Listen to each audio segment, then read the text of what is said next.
Primero que todo, gracias al Creador y el Todopoderoso por esta oportunidad. Mis agradecimientos a la Asociación Colombiana de Derecho Procesal Constitucional y en especial al doctor Andrés Velandia, a la doctora y secretaria ejecutiva Diana Beltrán y al ilustre jurista, amigo Jorge Guerra Fuentes. Mi exposición la voy a dividir en tres partes.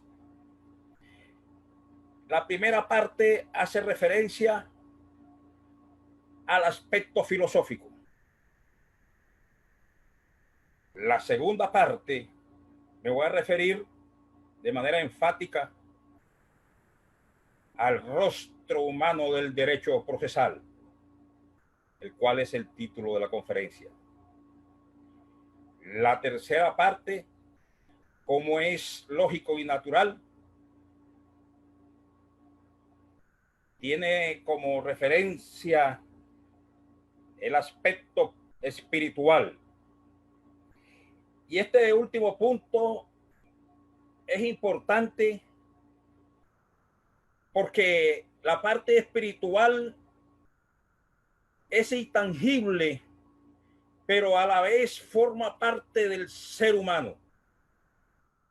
Lenin, en su obra Empirismo y Materialismo, hace referencia al diálogo de Beckerley, quien es idealista, y plantea un antagonismo entre lo que en sí es el idealismo y el materialismo. Y los materialistas aceptan que la parte espiritual forma parte del ser. Quiero comenzar con una frase de Dworkin, quien en su oportunidad expresó lo siguiente, abro comillas: la profundidad del derecho estriba y es visto con otras disciplinas. Por ello me siento jurista. Merced a la filosofía, a la antropología, a la psicología y a las sociologías y a las otras ciencias sociales, el derecho ocupa un lugar de privilegio y por eso me considero que el premio de jurista me lo debo dar. Cierro comillas. El rostro humano del derecho procesal implica de una u otra manera mirar el derecho en su parte humana. Y téngase claro que una cosa es el concepto de persona y otra cosa es el concepto de ser humano. Y me llama la atención, y esto sin lugar a dudas fue uno de los motivos para investigar y transferir esta conferencia, porque de una u otra manera el ser humano es el principal protagonista de todos los procesos que se dan en el entorno natural y social.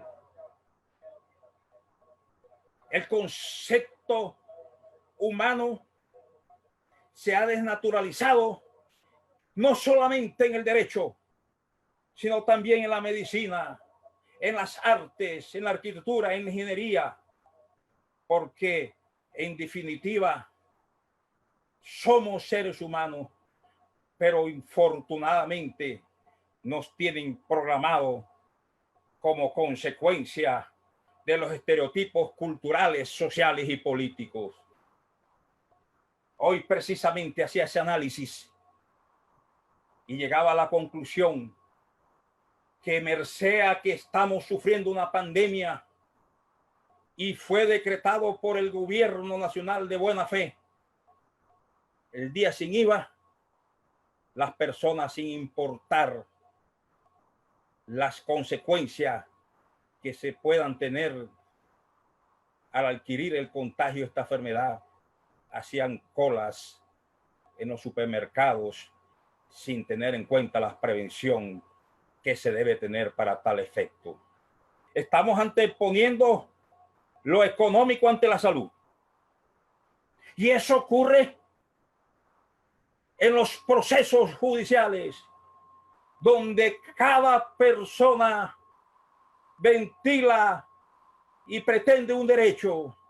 En cada proceso existe una persona, pero téngase en cuenta que el aspecto humano lo hemos desnaturalizado en todo el contexto de la palabra. En ese orden de ideas, el fundamento filosófico del derecho estriba en lo axiológico, en lo económico, en lo cultural, en lo político. De allí se desprende, se desliga todo lo que es o lo que tiene que ver con lo jurídico y todas sus instituciones, tanto procesales como sustanciales. Es el ser humano el que debe prevalecer en todo el contexto, no en el texto, porque téngase presente que siempre interpretamos lo normativo textualmente, y una de las reglas y postulados de la argumentación es mirar el contexto, lo cual implica lo que Dworkin señala como las ciencias humanas y las ciencias sociales y su incidencia en el derecho, lo que nos fortalece como jurista, como abogado. Sócrates nunca escribió obra, fue un humanista, el padre del humanismo. Sus obras fueron escritas por Platón. Allí se condensa el estado ideal y el deber ser del derecho, lo ontológico y lo deontológico. Pero debemos tener en cuenta de una u otra forma que lo filosófico tiene como objeto el estudio de los procesos que se dan o cambios que se dan dentro de los procesos del pensamiento. Y es importante tener presente que lo filosófico incide no solamente en el derecho, sino también en las ciencias médicas, en las artes, en lo antropológico, en lo sociológico y también, obviamente, en lo cotidiano. Porque el derecho como tal es una obra humana. Los códigos, las estructuras y las instituciones jurídico-políticas son creadas por el hombre de acuerdo a los fenómenos sociales que se den dentro de un contexto, dentro de un grupo, un núcleo social. No debemos de prescindir del estudio de lo social, ni mucho menos de lo filosófico.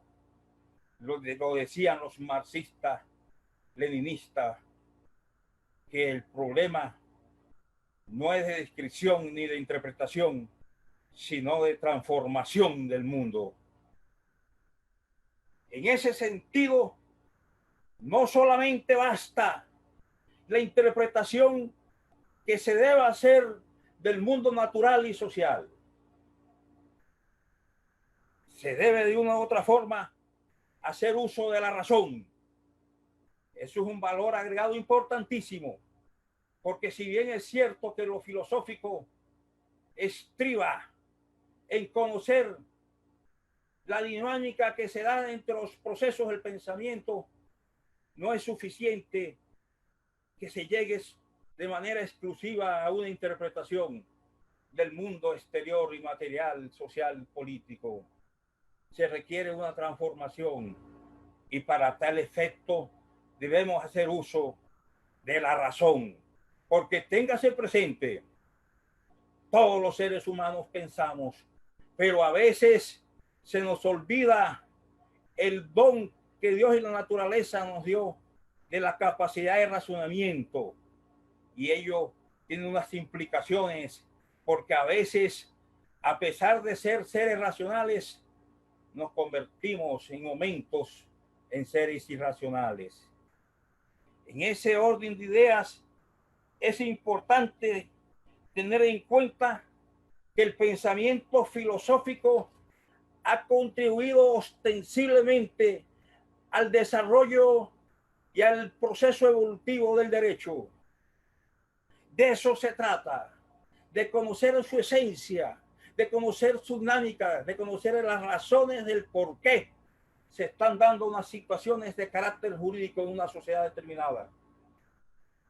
Se ha venido hablando de la aprobación de la cadena perpetua para los violadores. Pero hago una pregunta. ¿Será que estamos preparados en la administración de justicia para demostrar en virtud de la carga de la prueba a una persona que cometió el delito de violación? Los niños son lo más sagrado que puede tener una sociedad, igual que las personas adultas. Defiendo los intereses de los niños y de todas las personas vulnerables. Pero ojo, tenemos que hacer un análisis acucioso para ver dónde están las falencias de la administración de justicia, donde impera en muchas ocasiones la falta de imaginación y la falta de apreciación del análisis de las pruebas que se puedan allegar de manera fáctica y jurídica en un proceso para demostrar no solamente el punible de acceso carnal violento, sino de cualquier conducta punible. Entonces, ese interrogante sirve para decantar muchas respuestas.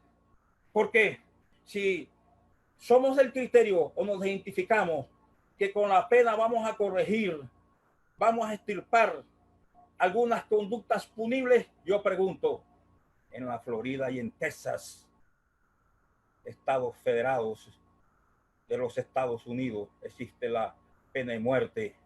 ¿Y será que allá se han corregido o se han evitado, se han prevenido la comisión de hechos punibles? A mí parece que es un desacierto responder afirmativamente. Y lo vemos como en las escuelas entran las personas y con arma en mano, porque tienen el acceso de adquirir un arma en el mercado de los Estados Unidos, y disparan sin piedad alguna, cometiendo varios o múltiples, de manera concursal, homicidios que de una u otra forma dejan un sentimiento humano y que de una u otra forma nos podemos plantear que, siendo la sociedad americana una sociedad avanzada donde se pueda presumir que la justicia debe ser modelo para todo el mundo, y que ocurran estas cosas, a mí me parece muy personalmente que esa no es la solución. Tenemos que acudir a la psicología, a la psiquiatría, al trabajo social, porque ya lo decía Confucio, el núcleo de toda sociedad es la familia, y hay problemas en la familia. De allí arrancan los trastornos en la personalidad. Allí nacen los problemas que posteriormente se convierten en conductas punibles. En consecuencia, tenemos que buscar la causa y no el efecto, porque ha hecho cultura en Colombia que todo lo queremos arreglar con el derecho. El derecho es parte de la solución, no es parte absoluta de todo el problema. En consecuencia, en efecto, vemos a claras luces que la parte esa humana que compete al derecho se ha perdido de manera reiterada sobre pretexto de sistematizar unas normas jurídicos procesales y con ello tratar de una u otra manera de extirpar los problemas que tiene una sociedad. Aristóteles decía que el hombre era un ser social. Eso es lógico, porque el hombre actúa teniendo en cuenta su entorno, pero también actúa con las otras personas, con los otros seres humanos. Y no podemos olvidar que dentro de ese entorno encontramos personas de todas las condiciones sociales, de todos los niveles de escolaridad. En consecuencia, la aprehensión del conocimiento se da a través del interactuar humano. En efecto, aprendemos del lustrabota, del médico, del presidente, del ingeniero, del mecánico, del analfabeta, del campesino, de todos aprendemos. Ese es el mensaje que quiere dar significar a Aristóteles cuando nos hacía referencia a que el hombre era un ser social. Y eso hay que tenerlo en cuenta, porque el derecho procesal, como lo dije anteriormente, es una disciplina que se encarga de cristalizar el aspecto sustancial del derecho, de materializar el aspecto sustancial. Pero no basta de escribir normativamente en artículos, en normas o en incisos y abusar de la escritura para un momento determinado hacer o acudir al formalismo excesivo y descuidar la parte humana. Ayer precisamente leía el Código General del Proceso, que es un código que es ejemplo a nivel universal. Y leía el artículo 322 y 323, que hacen referencia al código, a los recursos de reposición y apelación.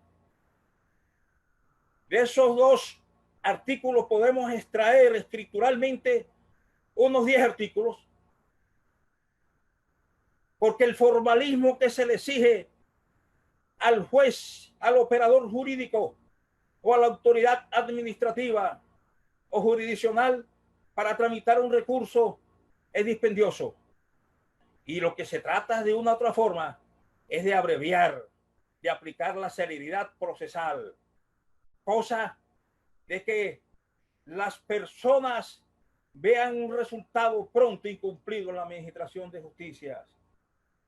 Si hablamos de la oralidad, tenemos que hacerlo en una forma concreta. Tenemos que tener capacidad de síntesis, porque se nos ha acostumbrado, y esto es una cuestión de formación académica, de que tenemos que escribir extenso para hacernos entender. El maestro Vendée Olivella, y aprovecho para hacerle un homenaje póstumo al distinguido jurista Guajiro Villanuevero, decía que cuando uno se dedica a escribir largo, termina contradiciéndose. Entonces, el tecnicismo jurídico, el formalismo jurídico, que fue un legado de los españoles y de los franceses, debemos hacer uso, pero en una forma pragmática y buscar un resultado en la administración de justicia. Porque si estamos hablando de un sistema oral, y me refiero al caso en materia penal, sistema acusatorio, podemos decir que de una u otra forma el procedimiento oral no ha tenido o no ha llenado las expectativas que esperábamos. Porque si bien es cierto, tenemos que respetar las garantías y derechos del indiciado, también es cierto de que hay unas víctimas que esperan una respuesta por parte de la Administración de Justicia, y eso no se está dando en materia penal. La persona comete homicidio, la capturan, la ponen a disposición del fiscal, y a veces por un mal procedimiento en la captura al fiscal le corresponde dejar la libertad. No es culpa del fiscal, es el sistema. Y aprovecho la oportunidad para manifestar que en materia penal para todos se hace audiencia. La celeridad se obvió allí. Se volvió un procedimiento dispendioso. Y eso, sin lugar a duda, ha llevado a un desgaste en la administración de justicia. No solamente al operador jurídico, sino también al abogado litigante. Por lo tanto, se hace necesario hacer un replanteamiento con respecto al sistema oral acusatorio. ¿Por qué? A nivel disciplinario se aplica el sistema oral, pero un proceso en Procuraduría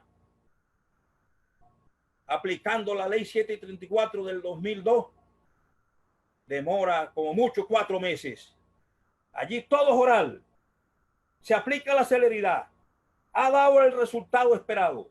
Y el código disciplinario que empieza a regir el próximo año va a ser más práctico, más diligente, y la celeridad procesal va a operar, y por ende se va a ver un resultado en la comunidad. Y que no debemos olvidar que somos parte de una sociedad. Entonces, podemos decir que de una u otra manera el aspecto filosófico nos lleva a reflexionar críticamente, a escrutar. De eso se trata. Y en el derecho procesal tenemos que hacerlo.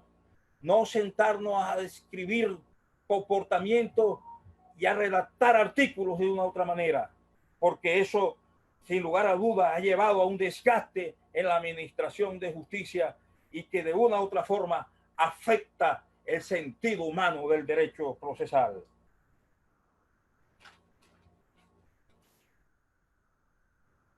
El formalismo lo vemos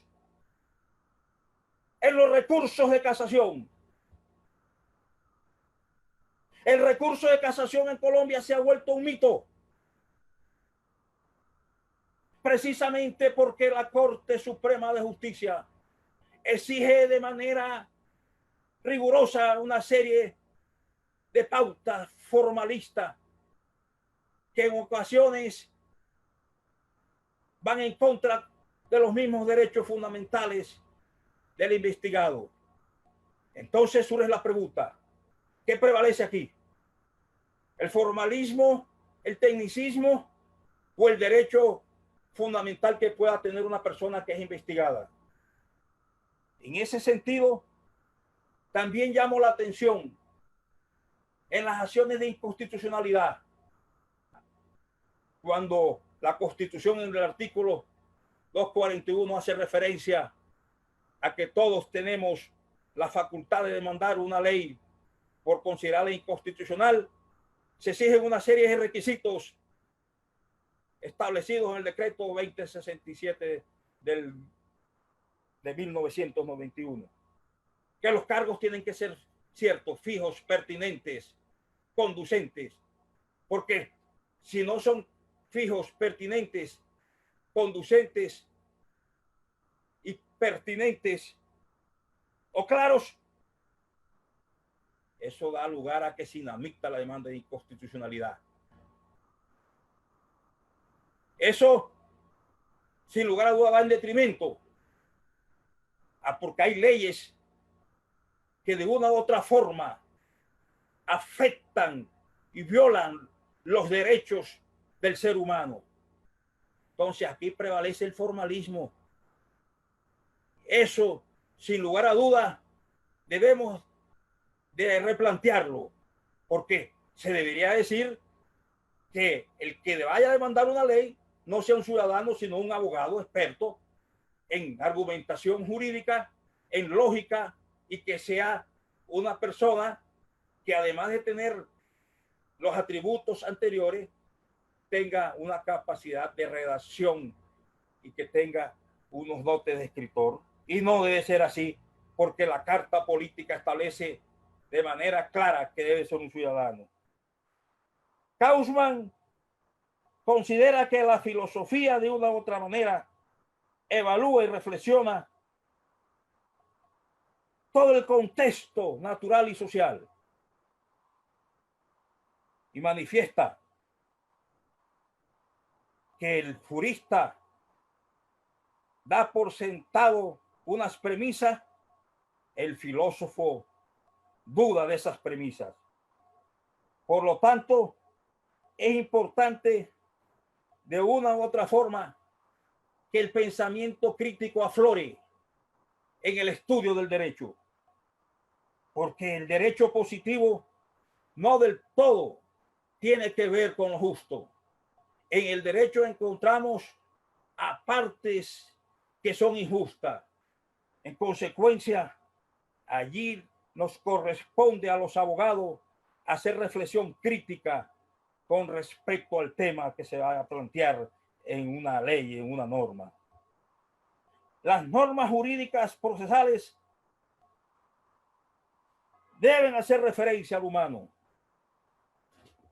Únicamente se focalizan en el proceso o en el procedimiento. Radbruch habla de la naturaleza de las cosas, de la esencia y origen de las cosas. Esto es importante tenerlo en cuenta porque tenemos que buscar la razón de ser del derecho, y el derecho procesal, de una u otra forma, dada su dinámica y su dialéctica, debe de tratar a que aflore lo humano ante lo normativo. Ras hace referencia, abre comillas, las normas procesales han sido implementadas con la finalidad de la obtención de poder. Las normas procesales están ligadas a las instituciones u órganos judiciales, cierro comillas.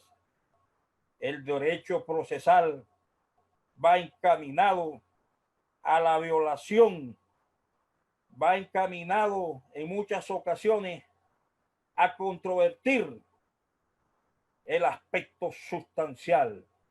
Pero, ojo, debemos tener en cuenta que merced al derecho procesal también hemos reivindicado unos derechos. Se hablaba por parte del doctor Carlos Silva del derecho de expresión, el derecho de opinión. Eso tiene que ver con lo humano. Y merced o gracias a la tutela, encontramos que se han reivindicado unos derechos con respecto a la habeas data y al buen nombre. En ese sentido, es importante tener claro que las acciones constitucionales que son inherentes al derecho procesal constitucional han permitido que aflore el rostro humano del derecho procesal. El derecho procesal es el que ha mostrado la alternativa para que el derecho sustancial de una u otra forma se materialice. Y no solamente eso, para corregir arbitrariedades, porque su origen, el cual se dio después de la Segunda Guerra Mundial, donde se implementó la Convención Interamericana o la Declaración Interamericana de Derechos Humanos, el derecho procesal siguió como referente esa Carta de Derechos para que de una u otra forma fuera el modelo de constituciones a nivel mundial. Es que el derecho procesal no debe describirse o enseñarse o aprenderse o interpretarse en una forma plana. Tenemos que tener en cuenta el pensamiento de Dworkin. Tenemos que de una u otra forma tener nociones de las ciencias sociales y de las humanidades. Porque si vamos a hablar del delito de violación de menores, no debemos bajo ninguna circunstancia repetir y repetir de manera técnica la norma, debemos de buscar la causa por el cual los sujetos de una u otra manera cometen esas conductas. ¿Y qué opera, qué aplica? Porque como lo dije anteriormente, estamos en una sociedad donde el conflicto familiar cada día se agudiza. Lo hemos visto por los medios de comunicación, que como consecuencia de la cuarentena se ha agudizado la violencia intrafamiliar. Algo marcha mal. Allí tenemos que tocar el punto y buscar el diagnóstico de la solución. No describir típicamente unas conductas que de una u otra manera de pronto no van a tener el resultado o el efecto positivo que esperamos. Por lo tanto, es necesario hacer referencia a eso. Calamandrei decía, el problema no es de transformar la ley, la cuestión está en transformar el hombre. Y el derecho procesal tiene que de una u otra manera mirar el rostro, la faz humana.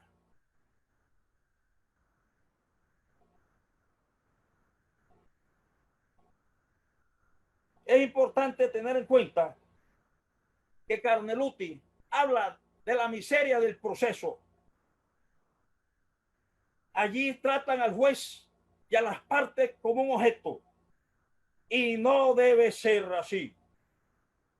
Porque jurisprudencialmente hemos visto de una u otra manera que el derecho procesal constitucional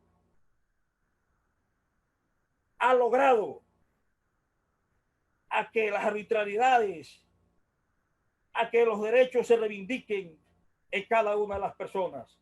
Los indígenas, los afrodescendientes, las mujeres cabezas de hogar, los niños, hoy merced a ese cúmulo de sentencia y de jurisprudencia proferida por la Corte Constitucional, ven o vemos a claras luces de que se está logrando reivindicar sus derechos.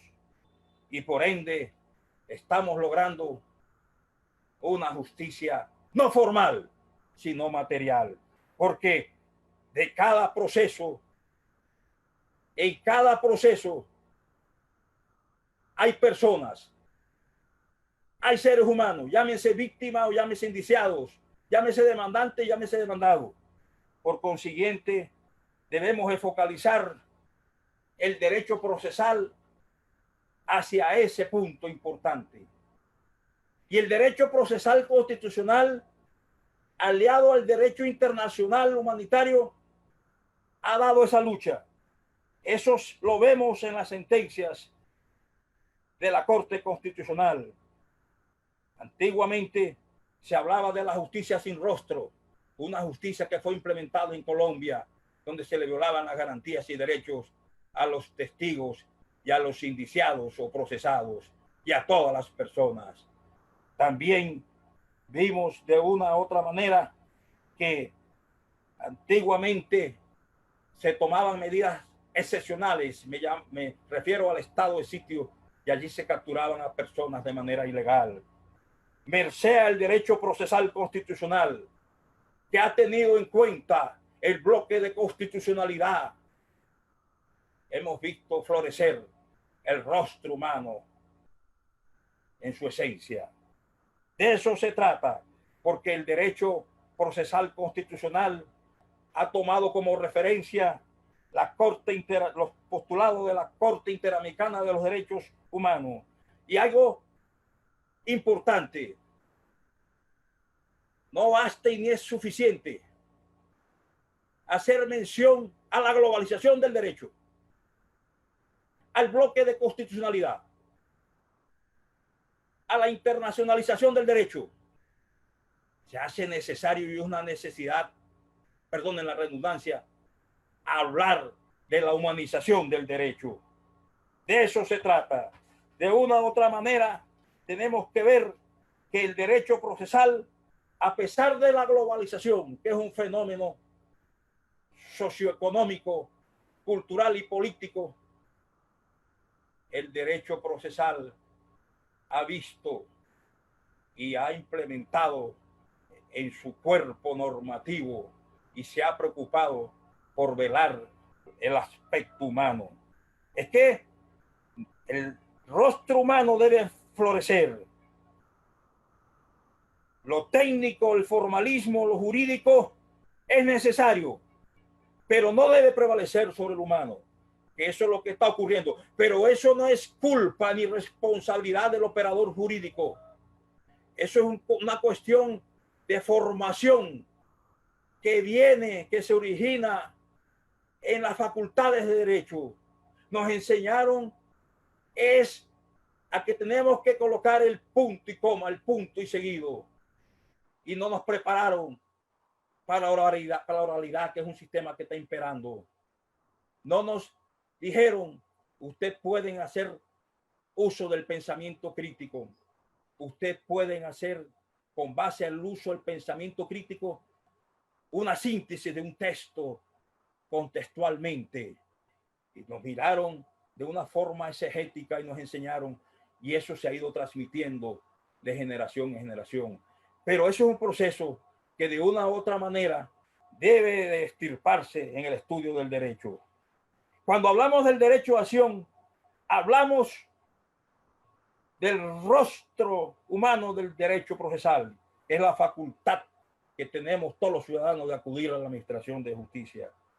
Es importante tener en cuenta que la interpretación sustancial y procesal que se haga del ordenamiento jurídico tenga una variación, tenga una dinámica, porque si bien es cierto que los criterios argumentativos están incólumen, igual que los hermenéuticos, tenemos que tener en cuenta dos aspectos fundamentales que eran mencionados por Emmanuel Kant. Me refiero al espacio y al tiempo. Que de aquí para adelante, con esta pandemia, vamos a tener necesariamente que reformar el código sustantivo del trabajo. El contrato de trabajo no va a quedar igual. Tenemos que cambiar el derecho o el ordenamiento jurídico penal. Salimos de un conflicto armado y entramos a un conflicto de carácter natural y universal. Entonces el tiempo va incidiendo en el pensamiento y en la conciencia del hombre. De eso se trata. Y tenemos que ser dinámicos en argumentación jurídica. Y para ello debemos reflexionar críticamente, porque si no lo hacemos, permaneceremos estáticos. El derecho procesal es un derecho que es complementario y sustancial. Y aquí corrijo la Constitución política con todo el respeto. El derecho sustancial no prevalece sobre el procesal. Se complementan. Es que en el universo todos nos complementamos. El hombre se complementa con la mujer, los padres con los hijos, el docente con los alumnos. Ese articulito hay que cambiarlo. El derecho procesal es un complemento, y más aún si se habla del derecho procesal constitucional, que lo estamos viendo en las decisiones jurisprudenciales que profieren la Corte Constitucional. Hace días hubo una polémica con respecto a la presentación o al fallo de tutela proferido por la Corte Constitucional referente a un ministro o un exministro. Es que si se le violan los derechos a una persona que es condenada y esta condena se profirió por un tribunal, porque la Corte Suprema de Justicia es un tribunal y es de única instancia, esa persona tiene derecho a la doble instancia. Eso viene desde el derecho romano de conformidad. Derecho de conformidad se hace referencia a nivel jurisprudencial a ello. Los procesos de única instancia no deben existir. Todos los procesos, así sea en materia civil o laboral, deben tener doble instancia. Porque en la medida que se consideren de única instancia y no existan recursos de ninguna naturaleza, la persona afectada no puede impetrar los mismos.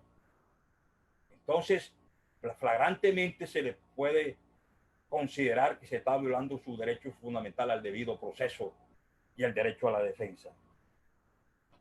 En ese sentido, podemos hacer mención que el recurso de casación y lo mismo que la acción de inconstitucionalidad es extremadamente formalista.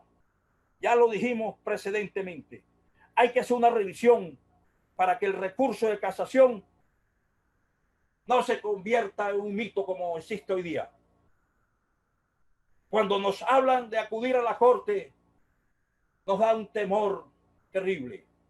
Cuando nos hablan de control de convencionalidad, también nos da un temor incomparable que no lo podemos a veces controlar. Y el derecho procesal constitucional hace referencia a ello, precisamente para que se respeten los derechos fundamentales. Couture decía, las fórmulas procesales deben ser el reflejo fiel de la Constitución. Las instituciones procesales adquieren el rango de los derechos fundamentales y garantías vinculados a la concesión del ser humano. De eso se trata. Basta de silogismo.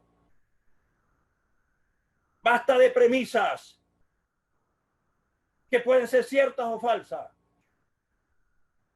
Ya lo dije anteriormente. Cuando uno reflexiona, cuando el abogado reflexiona sobre algunas premisas que pueden estar por sentadas, esas premisas, sin lugar a dudas, dejan de serlo y son debatibles, porque de lo contrario se convierten en dogmas, y de eso no se trata. El derecho no es una fórmula matemática.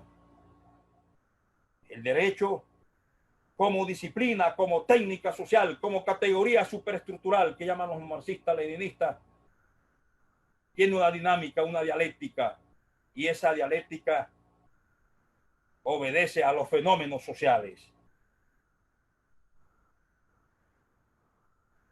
Cuando se dicta sentencia en un proceso,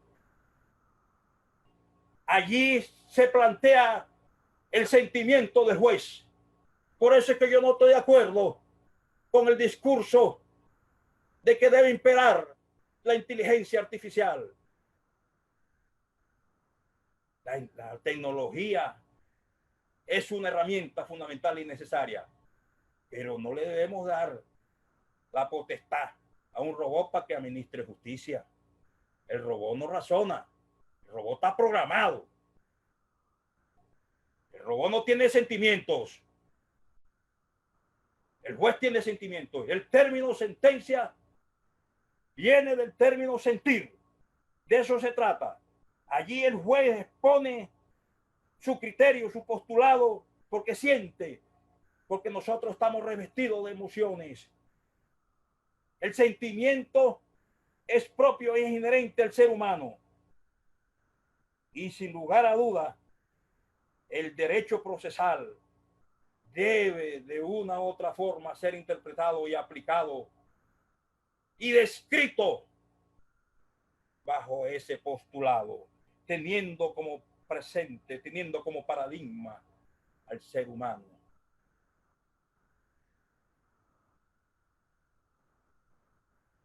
La pena en materia de derecho penal. Couture hace referencia a que la pena lleva a que el ser humano se resocialice. Pero ojo, se mira bajo una perspectiva de que esta pena, la persona en su conciencia haga un análisis introspectivo y se desprenda del resentimiento que pueda tener y a la vez haga un análisis interno de su conciencia y le pida perdón a la víctima. Eso forma parte de la resocialización. No castigar a la persona con pena de muerte o con cadena perpetua. El ser humano hay que rescatarlo. Por eso, al comienzo de esta conferencia hablé de las ciencias complementarias, no auxiliares. como la psicología, la psiquiatría forense, la misma filosofía y las humanidades en términos generales. Entonces, el discurso va encaminado básicamente a que el derecho procesal tenga como punto de referencia al ser humano y obviemos un poco el tecnicismo ese jurídico, que no es culpa o responsabilidad de nosotros, es una cuestión que obedece a un estereotipo cultural, social, que ha venido reiterándose de generación en generación. Fue un legado francés y español. El formalismo jurídico prevalece ante cualquier derecho fundamental. Aquí la solución está, parte de la solución en el derecho procesal constitucional, que cada día de una u otra manera aliado, digamos así, con el derecho internacional humanitario, profieren, cultivan e implementan una serie de normas y de decisiones que van en pro de las personas. Como conclusiones, podemos decir que se requiere la formación de profesionales del derecho con una visión, un espectro amplio, más humano, menos formalista. De igual manera, se debe tener una visión del derecho que lleve consigo al estudio del derecho en toda su dimensión. En ese sentido, tenemos